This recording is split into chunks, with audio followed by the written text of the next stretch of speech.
Hello friends, good morning. जय Jagannath. Kalyani सेनापतिर Odia blog रे आपण मानकु स्वागत। आशा करछि प्रभुଙ୍କ कृपारु आपण माने समस्ते निहाती भलरे थिबे और खुशी रे थिबे। तो फ्रेंड्स चलंतु स्टार्ट करबा आज रो गोटे फ्रेश ब्लॉग। आ आज वीडियोटी बहुत ही सुंदर हबार अछि काहेकि ना वीडियो मध्यम बहुत किछि नुवा नुवा टिप्स और ट्रिक रहिछि जहाँ को अप्लाई करबा फଳରେ आपण मानकु किचन रे हो बा घरे हो काम करबा पई बहुत सहज हे जिवो। तो आपण मानकु गोटे रिक्वेस्ट, वीडियोटी को स्किप न करी फुल वॉच करंतु, नहले एमती सब दरकारी टिप्स को मिस करनेबे। तबे चलंतु लेट करबानी सेमती किछि नुवा नुवा टिप्स को नै देखिनबा आज रे सुंदर वीडियोटी।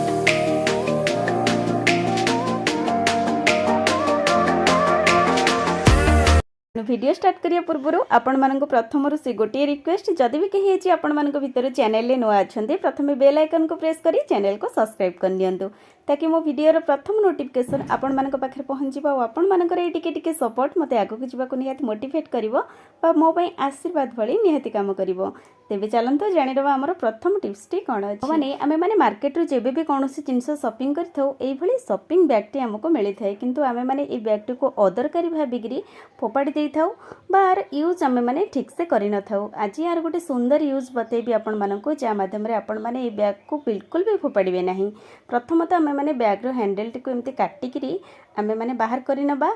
जेहेतु ये बैग रो कपड़ा कॉटन होइथिबार बहुत स्ट्रांग मध्य होइथाय, बिल्कुल भी छिड़े नहीं। आपण माने याको एमती छोट छोट पीस रे काटिकरी मध्य कपड़ा भाबे यूज करि परिबे, कारण आमे माने किचन ने काम करबा समय रे हमको बहुत सारा एमती कपड़ा रो दरकार हेइथाय, जेमति कि आमे किचन को क्लीन करबा पई हो, गैस को क्लीन करबा पई हो, किबा हम डाइनिंग टेबल ले पोछा लगेबा को हेइथाउ। आमे माने जति बासन क्लीन करूछ मध्य ओदा बासन को पोछिबा पई आमे मानकर एमती किछि कॉटन कपड़ा रे आवश्यकता पड़िथे। आपण बाको वेस्ट भाबिक बिल्कुल भी फोपाड़ू ना।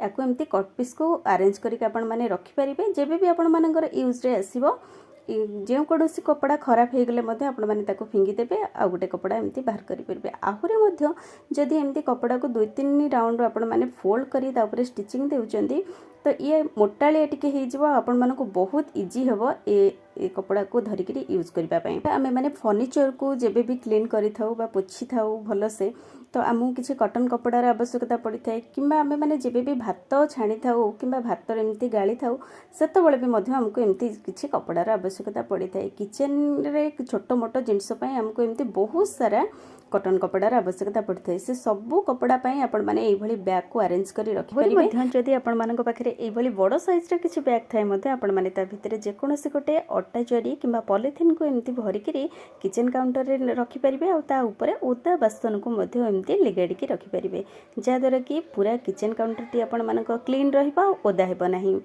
तो आशा करुच्ची ये छोट टिप्स टी निहाती आपण मानक पई हेल्पफुल रहिबो। एबे चलंतु जानिबा आ गोटे सुंदर टिप्स। तो माने आमे माने घरे जेबे भी कोनोसी छोट मोट पार्टी फंक्शन रखुचे घर को अट्रैक्टिव लागिया पई आमे माने जेते सुंदर भाबरे ऑर्गेनाइज करूचे किचन को मध्य सही भली भाबे, किंतु किचन को और टिके सुंदर भाबे अट्रैक्टिव करिया पई गेस्ट माननको आज आपण मानक गोटे सुंदर टिप्स कहूची। एबे भी आपण माने डाइनिंग टेबल ले खाइबा डिश सजाडुचंती ता सहित किचन टावल को मध्य आपण माने एई भली भाबे फोल्ड करि दियंतु, जाद्वारा कि आपण मानक टेबल टी बहुत सुंदर लगिबो। प्रथमे आपण माने एमती टावल टी को उल्टे नियंतु, परे टावल रे किछि अंश को आपण माने प्रथमे एमती हाफ नेकरी फोल्ड करि नियंतु।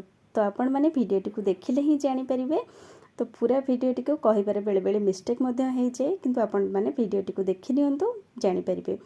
तापरे आमे टावल टी को एमती उल्टे नबा और आको धीरे धीरे फोल्ड करनबा। देखंतु केते सुंदर भाबरे हम टावल टी फोल्ड हे गला आको आपण माने टेबल ऊपर एमती अरेंज करी रखि परिबे। बहुत सुंदर लागिबो और नुआ लुक मध्य लागिबो। आशा करछि सब गृहिणी मानक टिप्स टी निहाती भाबे हेल्पफुल रहिबो।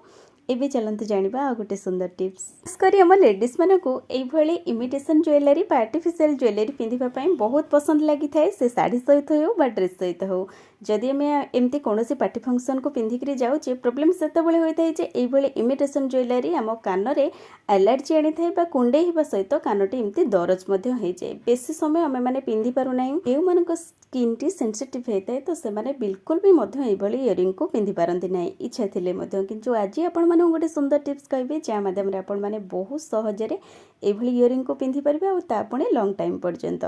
प्रथमतः आपण मैंने जेबे भी कौन इयरिंग पिंधुचंदी इयरिंग टी को प्रथमे पिंधिबार 5 मिनिट पूर्वर आपण मैंने एमती काढ़ी नियंतु और इयरिंग टीर पछपटे बा लीड उपरे आपण मैंने जेकोसी कलर जदि मैचिंग कलर अच्छी इयरिंग सहित तो आपण मैंने से कलर नेल पॉलिश यूज करेंगे नचेत जेकोसी कलर आपण मैंने एमती इयरिंग उपरे बैक साइड रे एमती नेल पॉलिश टी को लगे नियंतु। तो एमती लगेकरी आपण मैंने पिंधतु देखिए आपण मान कान बिल्कुल भी कुंडई हेब नहीं बा एलर्जी बिल्कुल भी हेब नहीं।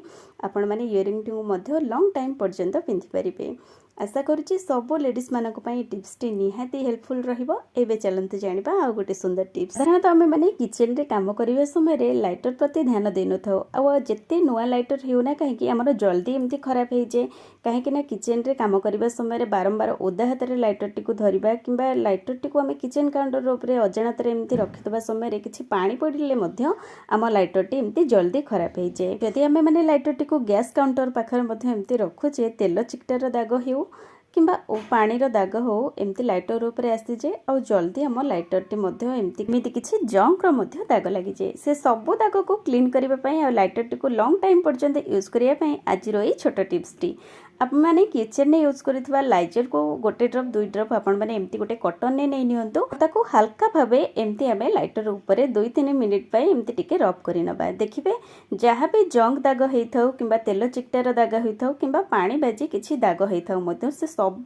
दाग गोटे मिनिट भितर एमती रिमूव हे जिवो आ लाइटर टी आपण मानकर एकदम नुआ परि साइन करिवो। आपण माने निहाती सप्ताह रे गोटे थर एई भली प्रोसेस को ट्राई करंतु। देखिबे आपण मानकर लाइटर टी बहुत लॉन्ग टाइम पर्यंत यूज करेंगे बिल्कुल भी खराब हेब नहीं बा लाइटर उपरे जंक किंबा कौनसी दाग मध्य लागिबो नहीं एकदम नुआ परी आपण मानक लाइटर टी एमती रहिबो। आशा करछि ए टिप्स सब गृहिणी मानक पई मध्य निहाती हेल्पफुल रहिबो। एबे चलंतु जानिबा आ गोटे यूजफुल टिप्स खास करी सब गृहिणी मानक सहित ए प्रॉब्लम टी निहाती घटिते आमे माने जेबे भी गैस टी ऑन करिथौ हमर गोटे पट साइड गैस बल्ब भलो जळुथिबा समय रे अन्य पटटी एकदम लाल जळि थाए बा बनल भितरे एमती गैस टी पास करे नहीं और कि गैस टी स्लोली जळि थाए बा धीमी धीमी आंचरे जळि थाए। तो कहीं ना आमे माने जेबे भी गैस चूल्हा उपरे किछि खाइबा जिंस कुक करि थाउ आ खाइबा जिंसटी ओवर कुक हुए एमती तळको बाहरी आसे जहा कि आम बनेल उपरे एमती लगी जाए आ बनेल टी को आमे माने जदि भल से क्लीन न करूचे तेबे बनेल रो होल भितरे से खाइबा जिंस एमती फसी रही थाए जा फल रे कि गैस टी बिल्कुल पास करे नहीं आ हमर गैस टी मध्य धीमे धीमे आंचरे जळि थाए। तो से आमे माने जेबे भी गैस टी को क्लीन करूचे अंतत पक्षे मासरे गोटे थर आमे माने एमती बनेल टी को डीप क्लीनिंग करिवार आवश्यकता रही कहीं ना एमती करबा द्वारा हमर गैस मध्य बहुत कम खर्च हेबो आ बनेल टी बहुत लॉन्ग टाइम पर्यंत मध्य आमे माने आर यूज करि परिबा बिल्कुल भी नष्ट हेबो नहीं। से तो गैस बनेल गरम थिबा अवस्था रे आपण माने टिप्स टी को अप्लाई करि नियंतु।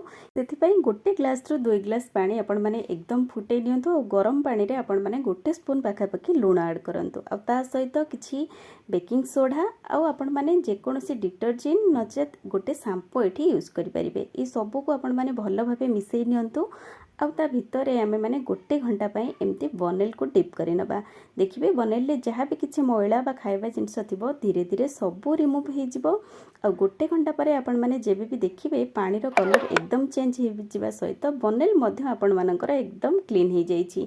तो एबे आमे आकु बनेल टी को बाहर करि नबा आउ हल्का भावे किछि टूथपेस्ट को देई एटी आको क्लीन कर नबा कारण एबे पानी टी एकदम ठंडा हो जाइछि। जदि आपण मन पाखरे समय अछि तो आपण माने ए पानी रे पूरा होल नाइट मध्य बनेल टी को एमती डीप करी एमती मॉर्निंग को बनेल टी को क्लीन करि नियंतु नचेत आपण माने गोटे घंटा पई एमती छाड़ी दियंतु आ तापरे आपण माने टूथपेस्ट सहाय्य रे बनेल टी को हल्का भावे एमती रब कर नियंतु। एबे आको क्लीन करि नबा देखिबे बनेल टी आपण मानकर संपूर्ण भावे क्लीन हो जाइछि जहाँ भी किछि खाइबा बा मैला रहितिला से सब बाहरी जाइछि आ एबे आपण माने याकू गैस चूल्हा रे देले बहुत भल से जळिबो। एई भली प्रोसेस जदि आपण माने मासरे गोटे थर करूचंदी आपण मानको बनेल केबे भी नष्ट होबो नाही बा खराब होबो नाही आ गैस मध्ये आपण मानकर बहुत कम खर्च होबो।